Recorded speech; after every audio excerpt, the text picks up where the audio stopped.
আসলে মানুষ তার স্বপ্নের চেয়েও বড়।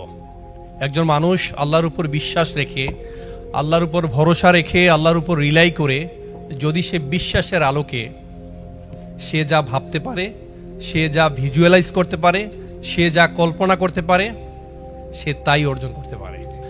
একটা মানুষের পক্ষে যৌক্তিক লজিক্যালি যা যা হওয়া সম্ভব তার প্রত্যেকটার যোগ্যতা দক্ষতা আল্লাহ সুবহানাহু ওয়া তাআলা আমাদেরকে দিয়েছেন, যা দিয়ে আমরা সকল অন্ধকূপকে দূরীভূত করতে পারি। আল্লাহ সুবহানাহু ওয়া তাআলা আমাদের খুব সুন্দর করে তৈরি করেছেন। লাকাদ খলাকনাল ইনসানা ফি আহসানি তাকওয়িম। আল্লাহ খুব কনস্ট্রাকটিভ ওয়েতে আমাদেরকে গঠন করেছেন, আমাদেরকে কষ্ট এবং পরিশ্রম সহিষ্ণু করে তৈরি করেছেন। লাকাদ খলাকনাল ইনসানা ফি কাবাদ। আমাদেরকে পেইনস্টেকিং করে তৈরি করেছেন। আবার এমন কোনো দায়িত্ব দেননি যেই দায়িত্ব আমরা পালন করতে পারবো না। আমাদের সাধ্যের অতিরিক্ত ভার আমাদের উপর চাপিয়ে দেননি। লা ইউকাল্লিফুল্লাহু নাফসান ইল্লা উসআহা। আমাদেরকে এমন দায়িত্ব দেননি যেই দায়িত্ব আমরা পালন করতে পারবো না। আসলে একটা মানুষ যদি সৎকর্ম করতে চায়, ভালো পথে পরিচালিত হতে চায়, আল্লাহর পথে সংগ্রাম করতে চায়, এটা যে কোনো পজিটিভ দিক থেকে হোক, যে কোনো কল্যাণকর ইনিশিয়েটিভ হোক, সে যদি করতে চায় আল্লাহ সুবহানাহু ওয়া তাআলা তাকে সেই পথে পরিচালনা করেন, তাকে সেই পথে সাহায্য করেন। ঠিক কি না? ওয়াল্লাযীনা জাহাদু ফীনা লানাহদিয়ান্নাহুম সুবুলানা ওয়া ইন্নাল্লাহা লামাআল মুহসিনিন। খুবই কম্প্রিহেনসিভ একটা আয়াত। যে কোনো কল্যাণকর ইনিশিয়েটিভ হোক না কেন, আপনি এই আয়াতটাকে রেফারেন্স হিসাবে কোট করতে পারবেন। কারণ আল্লাহ সুবহানাহু ওয়া তাআলা আমাদেরকে এই দক্ষতা, এই যোগ্যতা দিয়েছেন। শুধু দরকার আমাদের প্রোডাক্টিভ সময় দেওয়া, আমাদেরকে একটা প্রলিফিক টাইম মেনটেন করা। যদি আমরা সময় দিতে পারি, আসলে নিজেকে সময় দেওয়া, নিজের পরিবারকে সময় দেওয়া, এবং যেই সৎসঙ্গে আপনি লীন হয়েছেন বা লীন হবেন, সেই সঙ্গ যদি আপনাকে জান্নাত পর্যন্ত পৌঁছে দেয়, সেই নিজের জন্য, নিজের পরিবারের জন্য এবং সেই সৎসঙ্গের জন্য সময় ইনভেস্ট করা হচ্ছে সবচেয়ে বড় ইনভেস্টমেন্ট। সেই ইনভেস্টমেন্ট আপনাকে এমন এক পথে নিয়ে যাবে যেই পথই আপনাকে পথ দেখিয়ে নিয়ে যাবে।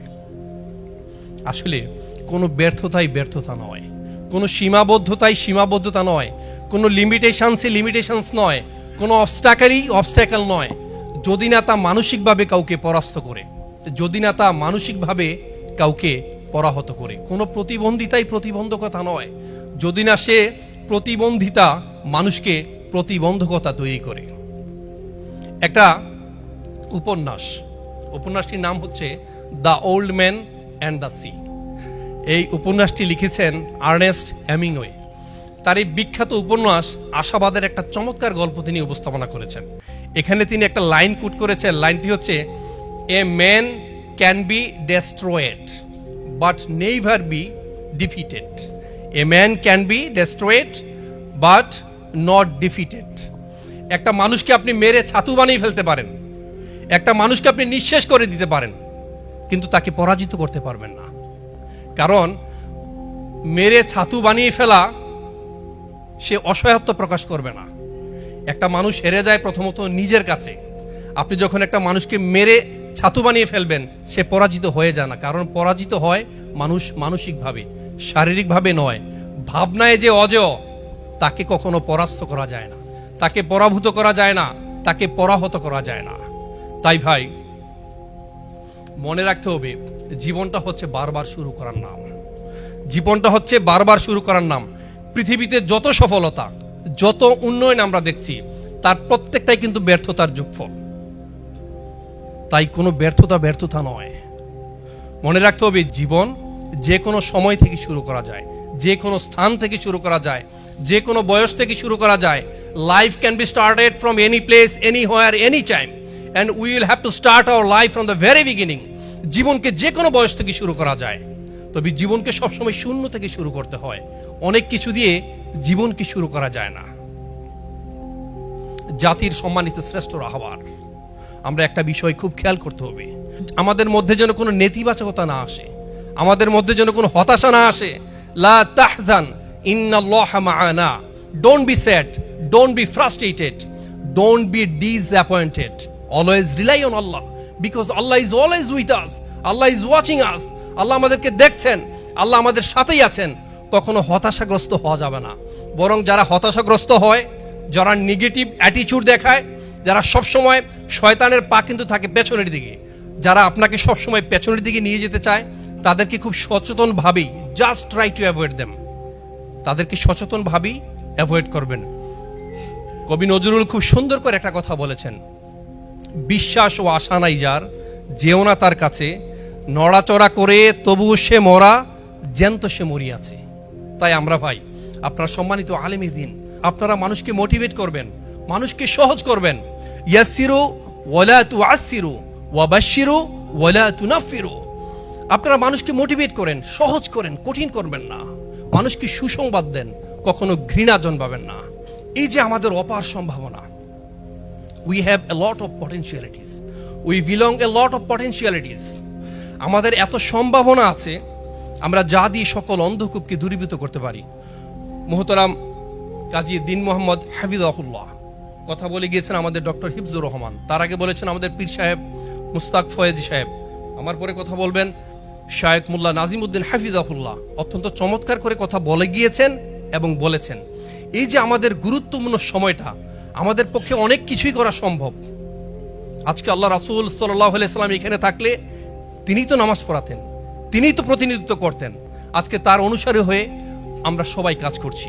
তা আমাদের এই যে অপার সম্ভাবনা, এই সম্ভাবনা আমরা সবচেয়ে বেশি বিনষ্ট করে ফেলি, সবচেয়ে বেশি নষ্ট করে ফেলি। এই যে গুরুত্বপূর্ণ সময়টা আমরা আমাদেরকে দিতে পারি না, আমরা সবচেয়ে বেশি ব্যস্ত অন্যের দোষ ধরতে, অন্যের ছিদ্রান্বেষণে আমরা সবচেয়ে বেশি ব্যস্ত। It's very easy to find fault with others. এমন হতে পারে একটা লোক সমাজে খুবই দূষণীয় ব্যক্তি, তিনি মারাত্মক লেভেলের তার সমস্যা রয়েছে, তিনি জালিমের মতো আচরণ করেন, তার লেনদেন সুন্দর না, তিনি পরকীয়া করেন, তিনি মারাত্মক লেভেলের খুব মিথ্যা কথা বলেন। যদি এমন হয় বা অন্য কোনো সন্ত্রাসী কর্মকাণ্ডে যদি তিনি লিপ্ত থাকেন, তার ব্যাপারে আপনি নসিহা করতে পারেন, তার ব্যাপারে আপনি সমাজকে সচেতন করতে পারেন। কিন্তু অধিকাংশ ক্ষেত্রেই হাদিসের ভাষাটা যদি হয়, অধিকাংশ ধারণা হচ্ছে মিথ্যা। অনেক সময় আমরা বহুতান করি, অনেক সময় তাকে আমরা মিথ্যা তহমত দেই। না ভাই, এদিক থেকে বেরো আসা লাগবে। এই যে এই মুখটাকে যারা নিয়ন্ত্রণে রাখতে পারি, তাদের অনেক কিছুই নিয়ন্ত্রণে থাকে। আমরা সবাই জানি যে কাল হাসরের দিন জাহান্নামে যেই দুই শ্রেণীর ব্যক্তি সবচেয়ে বেশি যায়, এই মুখ এবং লজ্জার কারণে, আল ফামু ওয়াল ফারজ। এই দুইটাকে যদি আমরা একটু নিয়ন্ত্রণে রাখতে পারি, তাহলে অনেক কিছু আমাদের নিয়ন্ত্রণে থাকবে। আমরা আসলে পরস্পর দুজনকে মিলিয়ে দিতে পারি না, পরস্পর দুজনকে ইনস্টিগেট করতে পারি। কিন্তু হাদিসের ভাষাটা ছিল, যত ধরনের আমল আপনি করেন, প্রায় বেশিরভাগ আমলের চেয়েও বেশি আপনি সওয়াব পেতে পারেন যদি দুইজন মানুষকে আপনি মিলিয়ে দিতে পারেন। ইসলাহু যাতিল বাইন, যদি দুজনকে আমরা মিলিয়ে দিতে পারি। তো ভাই, আমরা যেন এই মুখটাকে একটু নিয়ন্ত্রণে রাখতে পারি। যিনি চুপচাপ থাকেন তিনি কিন্তু নাজাত পান। ক্বালান নবী সাল্লাল্লাহু আলাইহি সাল্লাম মান সামাতা নাজা। যিনি চুপ থাকেন তিনি কিন্তু নাজাত পান। আর যিনি এখানেরটা ওখানে, ওখানেরটা ওখানে লাগান, তিনি কোথায় যাবেন? তিনি যাবেন জাহান্নামে। তো আমরা যেন এখান থেকে বেরোয় আসতে পারি। সর্বশেষ আমি যে কথাগুলো বলবো ভাই, নবী মুহাম্মদ সাল্লাল্লাহু আলাইহি সাল্লাম বিদায়জের ভাষণে খুব চমৎকার করে বলেছেন, try to take this point, be noted please. নবী মুহাম্মদ সাল্লাল্লাহু আলাইহি সাল্লাম বিদায়জের ভাষণে খুব সুন্দর করে বলেছেন, একজন বিশ্বাসী হচ্ছে সেই ব্যক্তি, একজন খাঁটি মুসলমান হচ্ছেন তিনি, যার হাত এবং মুখ থেকে অন্যের সম্পদ, সম্মান এবং প্রাণ নিরাপদ। ক্বালান নবী সাল্লাল্লাহু আলাইহি সাল্লাম আল মুসলিমু মান সালিম আল মুসলিমুন মিন লিসানি ওয়া ইয়াদিহি। একজন মুসলমান তো আরেকজন মুসলমানের কাছ থেকে যদি নিরাপদ থাকে, তবেই তো সে বিশ্বাসী, তবেই সে খাঁটি মুসলমান। ভাই, এমনও হতে পারে সূরা ফাতিরের 43 নং আয়াতে আলটিমেটলি চক্রান্তকারীকে ঘিরে ফেলে, আলটিমেটলি ষড়যন্ত্রকারীকেই সর্বনাশ করে ফেলে। আমি সর্বশেষ একটা কথা বলি, আল্লাহ সুবহানাহু ওয়া তাআলা যাকে সম্মানিত করতে চান, তার আশেপাশের কিছু মানুষের মুখের জিহ্বাকে লম্বা করে দেন। আমরা কি আল্লাহর সেই সম্মানিত মানুষের সাথে থাকতে চাই, নাকি ওই যে জিহ্বা যাদের লম্বা করে দেন তাদের দলে থাকতে চাই? ভাই, আল্লাহ রাসূল সাল্লাল্লাহু আলাইহি সাল্লাম ইসলাম প্রচার করতে গিয়ে তো বিতাড়িত হয়েছেন, আর আমরা হয়েছে সেলিব্রিটি। আমার মতো একজন নিরীহ মানুষকে, অসহায় মানুষকে, এই বিশেষ করে মিডিয়ার কারণে সারা বাংলাদেশে এখন শায়েক বনে পরিণত করে ফেলেছেন। ফোন ধরতে আমি তো অস্থির হয়ে গিয়েছি। আমরা হয়ে গেছি সেলিব্রিটি, আর নবী মুহাম্মদ সাল্লাল্লাহু আলাইহি সাল্লাম তারা হয়েছেন বিতাড়িত, তারা শহীদ হয়েছেন, তারা জখম হয়েছেন। আল্লাহ যদি আমাদেরকে ক্ষমা করেন। আর ফাইনালি খেয়াল রাখবেন, একটা সেই আয়াতের দিকে আমি মনোযোগ দেব, ওয়া ইয়ামসাসকাল্লাহু বিদুররিন ফালা কাশিফা লাহু ইল্লাহু ওয়া ইয়ামসাসকা বিখাইরিন ফাহুয়া আলা কুল্লি শাইইন কাদির। আল্লাহ যাকে অকল্যাণকর কিছু করতে চান, আপনারা সবাই মিলে কিন্তু এটা রদ করতে পারবো না। আর আল্লাহ যাকে ভালো কিছু করতে চান, কল্যাণকর কিছু করতে চান, সেটাও বন্ধ করার কোনো সুযোগ আমাদেরকে থাকবে না। সবাই আমাকে শোনার জন্য এবং আমাকে সময় দেওয়ার জন্য অসংখ্য ধন্যবাদ। সুবহানাকা আল্লাহুম্মা বিহামদিকা আশহাদু আল্লা ইলাহা ইল্লা আনতা আস্তাগফিরুকা ওয়া আতুবু ইলাইক। ওয়াসসালামু আলাইকুম ওয়া রাহমাতুল্লাহ।